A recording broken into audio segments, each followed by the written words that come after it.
And why do I have regrets? Because maybe I didn't show them enough.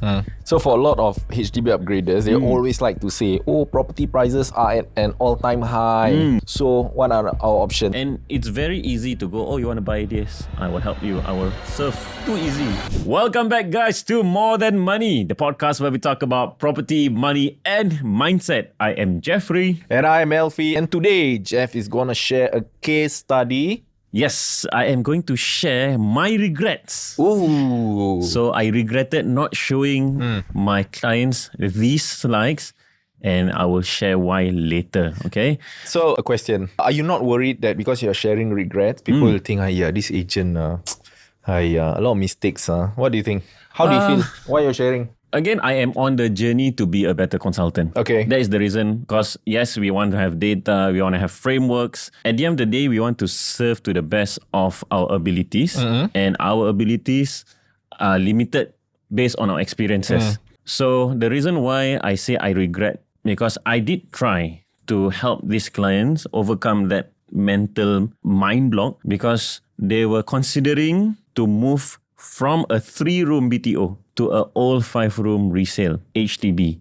So when they met me, their questions was just, can you help us? Should we take a bank loan or an HDB loan? Actually, they already know what they want to buy, and they already know that they're going to use HDB loan because scared of bank loan. Yeah.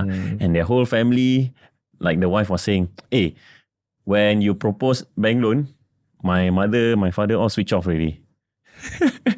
And then she asked me this very important question. You, in your professional standpoint, what would you advise? So I immediately told them, if you really look at your numbers, you should consider upgrading to a private property. Then they were like, hey, I thought we were talking about HDB versus bank loan.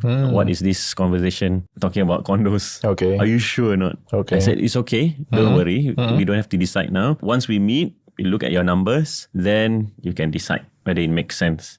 So is this the case study that we are talking about today? Yeah, so this is the case study. And why do I have regrets? Because maybe I didn't show them enough. Maybe there were still fears unanswered that could have probably pushed them. But at the end of the day, we want to serve to the best interest of our clients. But sometimes they want what they want. Yeah. So again, the risk appetite differs from families to families. And probably this family, they would prefer having a bigger HDB for their growing family. And the trade-offs going to a property to them maybe doesn't make sense. I understand. Yeah. Okay. So the whole theme is just, there is still hope. Okay. There is still hope. So for a lot of HDB upgraders, they always like to say, oh, property prices are at an all-time high. You know, what's there to buy? Now a 3-bedroom in Sengkang in front of the hospital is minimally 1.7 million. Correct. So what are our options? So I think that's what we are going to talk about today. We can cover a few things today. Nice. So just to give you a bit of context, these folks are 40 and 35. Okay. The wife is earning double the husband. So that means based on their in terms household. Okay, household income. Okay. Household income about 7,500. Okay, so if you see advertisement, 8,000 can buy condo, this one 7,500 cannot.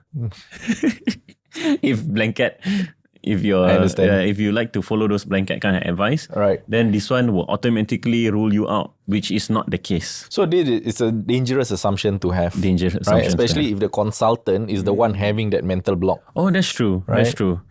Because for a lot of agents, consultants, once they see these kind of figures, they more or less impose your next kind of housing. HDB. Yeah, HDB. Take HDB loan, can contra, 3 months renovation, can fully pay. I understand. Which is true, but it comes at a cost. Very big cost. Okay, so for them, CPF inside the house, 170,000. What they have inside their ordinary account, 115,000. Okay, so total CPF that they have? Close to 300K. Okay, so upon selling their HDB, they'll have $285,000 in CPF. Yes, 285 in CPF at their disposal for their next property purchase. Okay, and then based on their age and income, they can loan up to 420 for an HDB Okay. for a bank loan, and then 500k for HDB using HDB loan, and then for private property up to 900k. Okay. Okay. So the question people will have, hey, Jeff, why the private property loan double the HDB loan?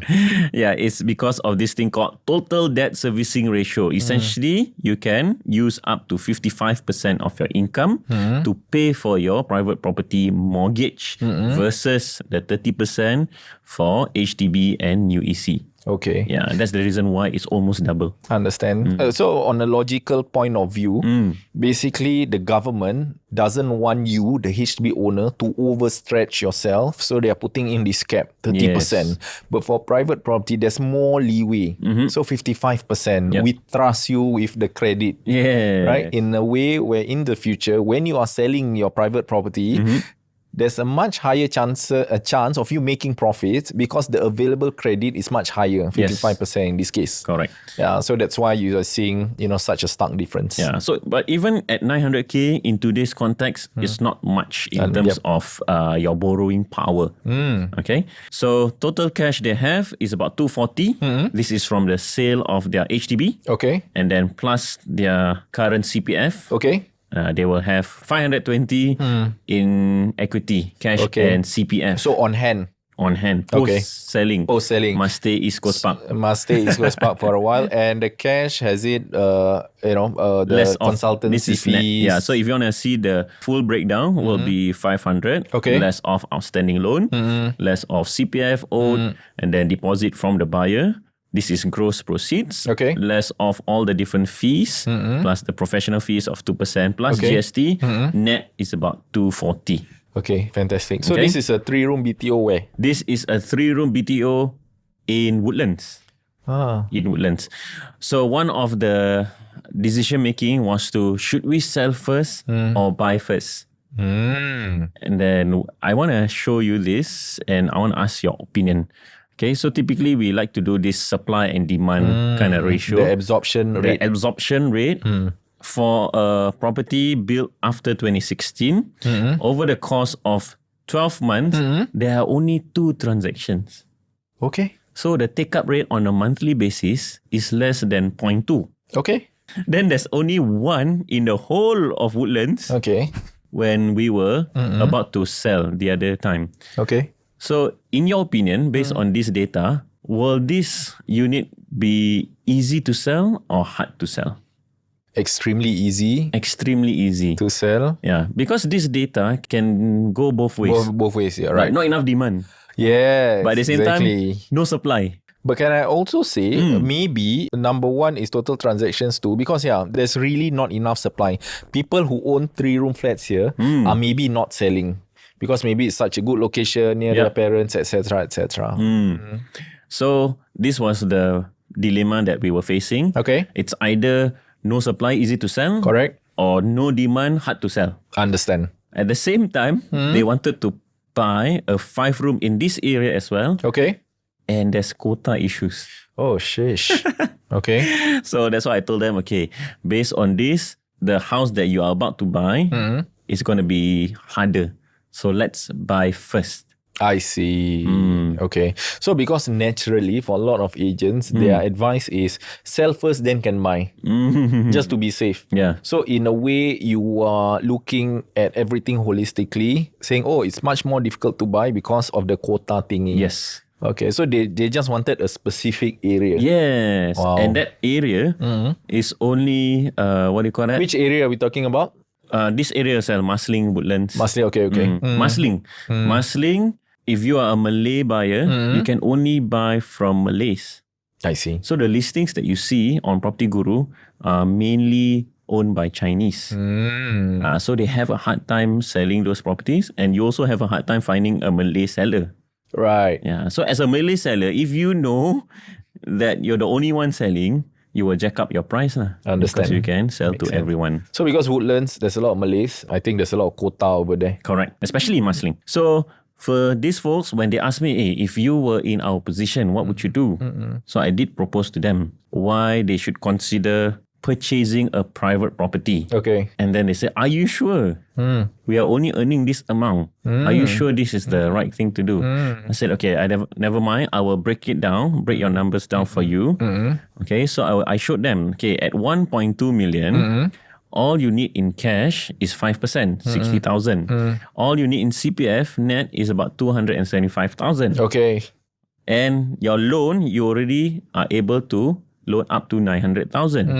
Did they have like a car or anything? Okay. No. So this is IPA done. Okay. This is approved at 900. Quite accurate actually. Because if I'm being honest, that kind of income is on the lower percentile of income. Correct. Very interesting. Yeah. So their credit was good. They also had savings. Nice. Yeah. So again, there's a lot of moving parts. Of course, we do not just say, oh, upgrade, condo. We look at their savings, we look at their lifestyle, we look at their loan approval, look at their CPF OA contribution, look at their monthly cash, whether they are comfortable with their outgoing cash of 1,500. So of course, immediately they said, we can't do 1,500. Okay. On a monthly basis. So 1,500 is how much of their cash income? So their combined income is 7,500. So minus 20% lah. 1,500 because of CPF, right? Oh, that's true. Yeah. It's 20% of their income. No, I mean cash income, that means 6,000. Oh, understand. Yeah. So what you're 6,000, that means 25%. Whoopsie. Yeah. So it's 25% of their take home pay. Which is quite steep. Is steep. Especially at that How many at that kids? amount. Good question. You didn't see the I kids? know it's a growing family. That's why they needed the space. Okay. They needed more than 2 bedrooms. Yeah, nice. Okay. Okay, go. So at 1.2, since they had 240, less of 60, post sale and purchase, they would have 180,000 in cash. And they are going to use up most of their CPF. Okay. So they are left with about 8,000 in CPF. Nice. Of course, their main concern right now is 1,500. The monthly. The monthly cash. Okay. So what we considered was to put in maybe 80,000 more in cash. Okay. So that you will have 80,000 more in CPF, which will last you close to 5 years without having to think about 1,500. Of course, this excludes your property tax and MCST. Yeah. So the problem is at 1.2, what to buy? Yeah. So 1.2, honestly, not a lot of options because if you are buying for the sake of buying, you are also putting yourself in a dangerous position. Yeah.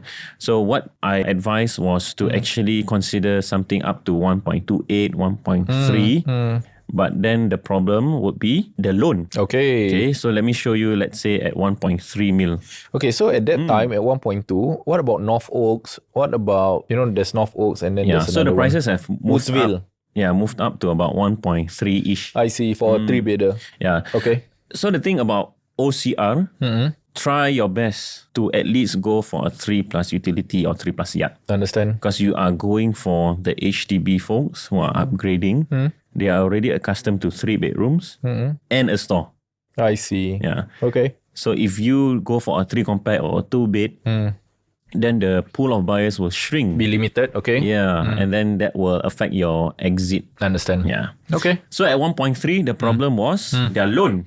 They are short of 75,000. Okay. Of course, the easiest way to solve for this is deposit. To put in more deposit. Okay. Which I normally do not advise. Okay. I would want you to take up a higher loan so that you have more buffer. Right. Especially when you are not comfortable with the monthly outlay. Okay. So, of course, you have to make up for the CPF shortfall of 16 All right. with your cash. Okay.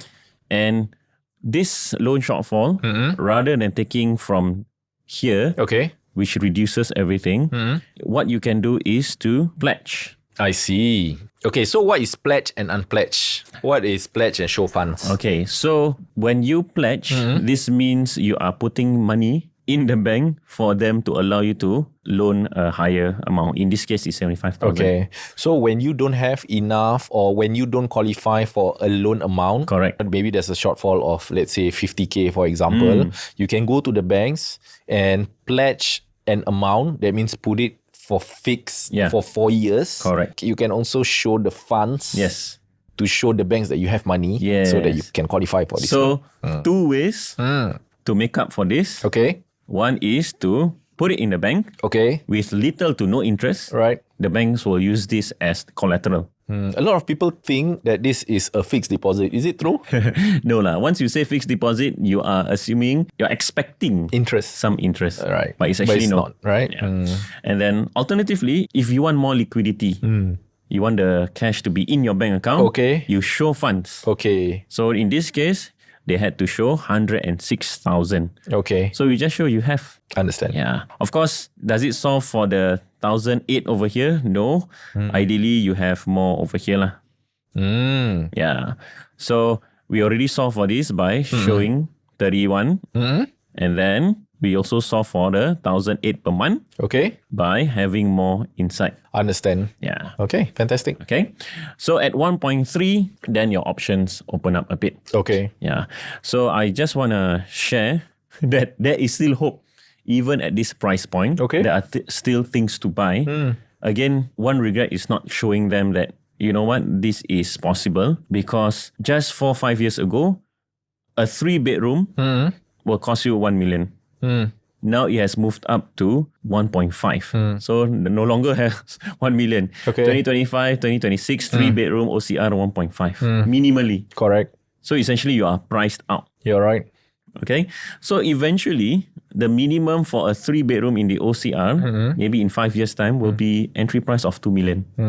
So like it or not, prices will continue to move up. I think to add on to your point, the reason why this is happening is also resale prices are to a certain degree pegged to the new launch prices. Yes. New launch prices are actually pegged to the government land sales. So it actually starts from the government. So that is the baseline where everything goes up in tandem. Yes.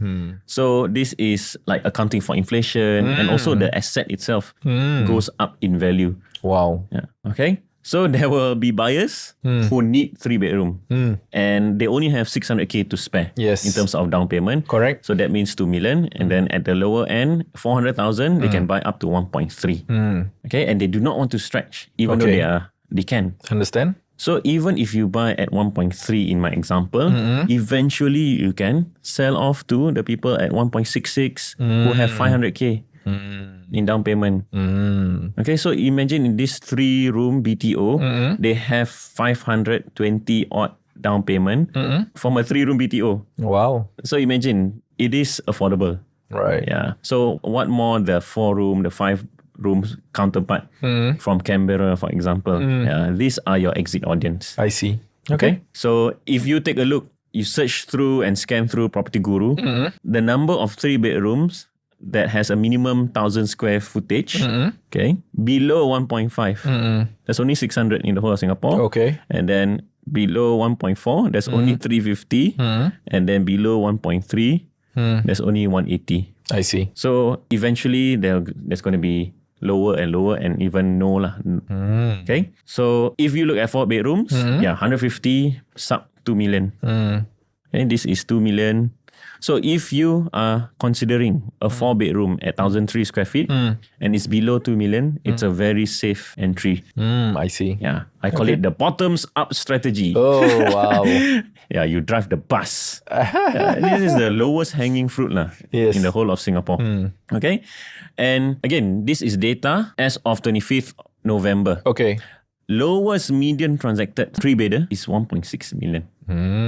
All the whole of Singapore. Lowest 4-bedder is 1.975. Okay. Lowest asking is 1.5.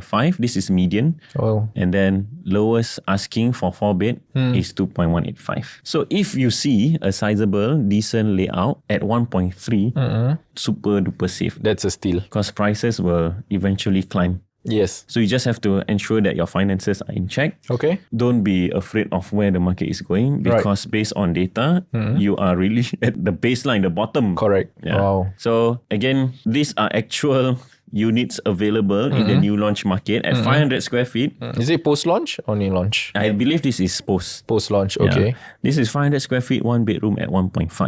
So which one is a better value? 1.35 thousand square feet. Okay. So this is one of my regret in terms of not showing them that, you know what, this is really a no-brainer as well compared to your 40-year-old HDB that you're buying into. Okay. Okay, but of course, after going through all the numbers with them, they eventually decided that I think I still need the space and we are comfortable from taking an HDB loan going to a bank loan because of the cash proceeds. To move to a condo is just out of reach in their opinion. I see. Yeah, so after going through with them, it doesn't make sense. I see. Yeah. So you're talking about the monthly shortfall, is it? The cash? Again, what are the trade-offs? Number one, you don't get as big of a size. Okay. You compare 1,313 square feet. What were their options back then? At 1.28, is it? You're saying? 1.3. I mean, you have older ECs, which is the North Oaks, the Woodsville, or you can even go for Rosewood. I believe some of the Forestville is also hovering at that price point with 3-bedroom plus yard. So I transacted one 4-bedder at 1.55. Again, when the lowest transacted for a 4-bedroom is 1.8, 1.9, you are going in at 1.55. Anyway, talking about Park Rosewood or Rosewood area, they have newer, I mean, they are much younger. They're not as old as North Oaks and as Woodsville. And their sizes, one thing about the 3-bedder, I've seen 800 plus square feet. So they are smaller, that's why their quantum is more palatable. Yeah. So there's, I just sold one and around 1.1 million, sub 1.1, 3-bedder. So yeah, so this is their numbers, and then they feel that, okay, because of this, they only have 70 plus. Versus if I were to buy HDB, I have 200,000. Understood. Yeah. Understood. And this one, after 4 years, I have to think about this 1,008. And if I buy this HDB, I don't have to think for the next 25 years. Understand. Yeah. So, assuming they proceeded on with this plan, how do you think their lives would change? Do you think? I know this is like in an alternate universe. Yeah. I mean, hard to say. Of course, I will get a lot of stick from the families. Oh no. Because they will go, oh, why? Why did you force again? Because agents want commission only, but when actually you're getting lesser commission. Yeah, potentially. At this price point, some of the agents, they know it's going to move. They're not going to give you the 1% co-broke fee. Correct. Potentially 0.5. Exactly. So 0.5 of 13K, how much is that? 6.5? It's about the same. 6.5K. So how would their lives be different? They will be more... I mean, do you think, their behaviors would change? Or I know you can't say for them, but what if you are forced to be acting in a certain way? I have to adjust my lifestyle in a certain way. It would be interesting to think about that, to be honest. Because I would say that most of the... By the way, how much are they saving every month? Do you know? Apparently, they have a substantial savings. So potentially their savings rate is quite high. Like, do you know? No. Like, no. Okay. Not exactly how much. But again, maybe one of the things that they could have done is to save into the property. So for example, if they are saving $800, then essentially 4 to 7 years is quite a big jump. Yes, exactly. So they could have used this as a forced saving, their piggy bank of sorts. They only can liquidate in 7 years' time. Understand. Again, it's a threshold or it's a spectrum where how far back do I want to delay this gratification of a big house renovated? Understand. And when it comes to HDB, this is really close to their parents. They were to get a private property like the ones that we mentioned, then it has a bit further. I understand. So that emotional pull is very strong. It's very strong. Yeah. We cannot deny that living beside the parents, which is their plus point, their one, and then the size. Right. You are correct. I'm living beside my in-laws. I understand. I understand the perks of it. Okay, makes sense. I think in this case, no right or wrong. No right, no wrong. For you, your regret is not showing them more data. More concepts. Because one of the other concept that I wanted to show is the concept. But do you think that they didn't need concepts? They were not drawn to all these numbers, but you had to solve for their, fear. It's very nice to be living near parents. Maybe you did not handle that aspect. I don't know. Yeah. Because some people, no matter how the numbers look good, I mean, I'm not going to get the cash now. I'm going to get the cash later. Yes. Yeah. So maybe on so that how aspect. would you solve for, I want to stay beside my parents. Right. The private property route that you shared is good. We've never considered that before, but I like to stay near parents. How would you... Okay, so maybe I'll explore the option of, okay, just buy a private property now. Because we know the stats show property prices will increase. So buy and then you rent. Right? So buy the private property, rent it out, unlock your CPF. In a way, you unlock your CPF. And then after that, you pay the rental to be near your parents. That's one. Rent vesting. Rent vesting, right? And then number two is the renovation part. Yeah. So renovation part, again, this is something that, okay, of course, if you're a landlord, most likely you're not comfortable with people renovating. But having said that, And as a tenant also, you wouldn't want to splurge if it's not your house. Yes, exactly. Yeah. So I guess that is a much more difficult thing to overcome. Yeah. But if you could have approached it in that way, I don't know. I'm just saying maybe not. So again, these are all things that I will bring to the table in the future to, again, because at the end of the day, we want the best for the clients. And it's very easy to go, oh, you want to buy this? I will help you. I will serve. Easy, right? It's too easy. Yeah, but we are fighting the uphill battle to, you know what? Why not do this? This is for the betterment of your future, your children, this is what your 65-year-old self gonna thank you because you made this move. So I wonder if consumers nowadays, let's say they wanna, okay, I have a BTO 5 years, I just upgrade to a HDB flat. I'm just gonna look for an order taker. I don't wanna overthink on the investment. Maybe some people or a lot of people are like that. They just assume and their assumptions are set in stone and they just make this confirmation bias. Oh, private property, I'm going to overstretch. Oh, I don't need private property. So might as well just look for an agent that is advertising, come sell your house with me, Sell high, buy sell low. high, buy low, things like that. Very sad, but unfortunately, it's an uphill That is battle. part and parcel of the business, I guess. You're right. But when we do, we are highly rewarded financially. Yes. In terms of And we want to solve for these Exactly. problems. Exactly. Because these are high-level problems. High level problems. How do you unlock the mentality of going from an HDB to a private property, and then based on data, based on concepts, based on frameworks that they inherently believe or they eventually believe that, yes, this is the way to go. I understand. Even for my current clients, they are going to their third, not consecutive private property, it's just their third private property or second private property.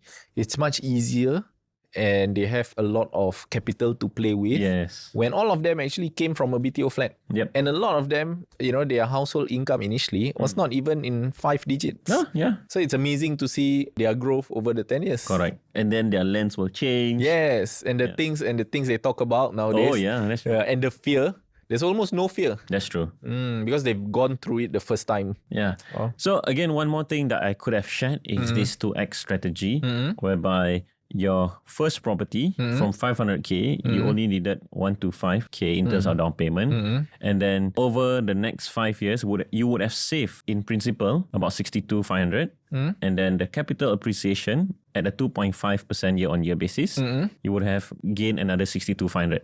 Okay. So all in all, you would have made 125 from the initial 125. So you 2x your initial down payment. Okay. That's why you get 250 here. Okay. So principal paid in 5 years is the monthly installment. Yes. So when you're paying your monthly installment, there's two components. Yep. There's interest and there's principal. Interest is the bank's profit. Cost of borrowing. And principal is the money that you put into the property. Correct. So this amount will gradually grow bigger and bigger. Yes. But anyway, this is the example shown. Eventually, it's going to grow up to 62,005. This is the forced saving aspect. Correct. This is the forced savings. So you can either save into a normal bank account, 62,500, or you can look at your property as a bank account. I understand. So having a property there's a lot of psychological play. Yes. It's not really massive profits, but it's a slow grow wealth strategy. Yeah. So as you can see from your down payment of 125, Okay. eventually you can grow it to a pot of 2 million. I see. Just by doing this slow growth over, let's say, 4 cycles means 20, 25 years potentially. All right. So this is the power of slow but inevitable wealth Correct. accumulation. Yeah. Especially when you are in your 30s, your 40s, your income is the highest. This is the time to accelerate and accumulate. Okay, good point. Okay, versus So- your HDB that you buy for 7, 8, 900K. This is the potential alternative. Okay, Yeah. but Jeff, you know somebody's gonna comment down in somewhere in the YouTube comment section. This smart yo-yo, what is he talking about? This monthly installment is gonna grow. Yes. I'm gonna not be able to afford it. What are you talking about? What nonsense? So again, everything must be aligned. Okay. Your mortgage, yes, it will grow. When you take on a loan of 3 million, for example, I for this see. case, you down pay 1 million. Okay. You take on a 3 million to afford a $4 million purchase. Obviously, your monthly mortgage will go up. But usually, the multiplier happens from your first to your second property. I see. And again, you have to take all things into consideration, your age, your income. Yeah, so this is linear. Of course, life doesn't happen Yeah, exactly. like this. Okay. Good. So again, these are just concepts. The takeaway is that you should always maximize. Right. Because the next time you make a move, potentially will be only in 5-7 years when your age has gone, like you have aged up, your loan tenure has gone lower. Okay? So maximize as much as possible, assuming you can select a property which can give you at least 2.5% year on year. Okay. Then of course we have frameworks to select. Right. Okay. But ultimately for these clients of mine, they decided an HDB. Of course, I plot down their HDB versus bank loan option. And to them, it's like, okay, I want to keep 100K extra versus the HDB, 108. And So then, this is between a HDB loan and a bank loan. correct. HDB loan, they bought 5 room at 560. Old. Yeah. Old HDB. Old HDB. Because they're buying for size, proximity to parents. Proximity to parents. And they want to renovate. They want to renovate. Okay. And they want to also fully pay in 15 years. Yeah. So like just now you mentioned, retirement can come in many forms. To them, 15 years fully paying, it's a milestone that they want to achieve. Understand. Because the husband is already 40. By Right. 55, I want to fully pay it. Nice. Then I can do up the numbers for you. I see. At this rate, even though there is $940 of monthly top up, again, same concept, use your buffer in your CPF. So 15 years. my question is, so let's say the guy wants to retire at 55, right? But all of his CPF is in the house. Yeah. How is he going to earn an income He didn't say he wanted to retire. He said he wanted fully paid by by 55? 55. Do you ask why? Did I ask why? No, I don't think so. Okay. Yeah, so again, these are things that we can uncover better by asking the why. Why do you want a fully paid Correct. property? So you one can, of- you can have a fully paid property now. Why wait? Right, you take all this. Just now they had 520. Right? Do you want to buy a CCR property and fully pay? Can. Sterling Road over there. Yeah, you know, the older. So they want the cash, so they had to take a bank loan.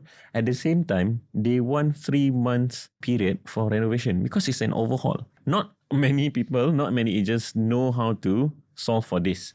So 3 months reno. So typically 3 months reno, the main advice given would be, take an HDB loan. You Okay. can do contra. Contra just means HDB will solve for the CPF funds to flow from your existing property to the next property. So contra is HDB's version of bridging loan. Bridging contra, bridging the money. Bringing the money over. Yeah. Something like that. Something like that, yeah. So that means your completion of sale and purchase will be on the same day. Same day. So assuming you have 3 months of extension for your sale and no extension for your purchase, you have 3 months to renovate. So how do you do that if you take a bank loan? Yeah, so this is the part where I help them achieve. Okay. Where Other agents have failed. where it's not as obvious, not as easy. So for their handover, so their completion will be sometime 30th March. Okay. And then because of the 3 months stay, they will only hand over in June. Okay. But since they want to renovate for 3 whole months, what they need to do is to complete the purchase first. After adding on 3 months of reno, they can move in 23rd June and they only move out 29 June. I see. So there's a 6 day buffer to move in Yeah, and 1 out. week slowly. Yeah. So this is no rush in terms of renovation. Yeah. Because forever home, Forevermore. Want to spend 100K. Correct. Yeah. So how do you do this? You have to take on a bridging loan. Understood. Yeah. So essentially, the CPF that is stuck in your current property will be the bank will loan you Right. this momentarily, I see. as long as you have secured a buyer for your sale. And the only thing that they cannot breach is the 5%. Jeff, what magic or sorcery is this? What is this bridging loan? I mean, if you watch our channel, you know what a bridging loan is. Yes. It's a strategy to unlock funds which is stuck in your property. Yes. Right? And then the banks will just give you floating, like a float. Like, You want to loan 75%? Can, no problem. can. You want to loan on top of that 75? Oh, can, but so Right. can, but have you secured a buyer? Yes, Yes. no problem. Secured a buyer, approval letter out. Can, okay, good to go. Yeah. So you see, managing timeline for clients is also a very important skill to have. So it's not only about, I ask extension here, I ask for early move-in here. That's just part of it. But the bigger picture is, does the agent know which banks offer this bridging? Oh, yes. So not all banks offer, let's say, stamp duty bridging for private properties. Correct. Not all banks offer the 20% bridging, for example. And how do you manage this? What's the interest rate like? Things like that. Yeah. So timeline planning is a real skill. Valuable skill that can make or break transaction, in fact. Yeah. So let's say you find a property. This one, they are asking for 1 month extension. For example, understand, let's say you yeah. sell, you find a property 1 month extension. Then after that, you think, cannot buy. But actually, it can be done. It can be done. There are workarounds. There's a workaround. Yeah, there are. Very good. Yeah, so I guess this is what I help them solve, which is to purchase, to retain as much cash as possible, Okay. and to have 3 months of renovation period Okay. before having to move out of their current flat. Right. Yeah. Did I manage to get them over the hump of upgrading to a private property? No. But this is what they required of me. Right. Yeah. So I guess that is it for my case study. Is it such a waste that they upgraded to an HDB, an old HDB? Time will tell. Time will tell. Time will tell. Yeah. So I think that is it for today's episode. If you have anything to comment down below, please don't. All right. Stay tuned for the next one. Ciao. Bye.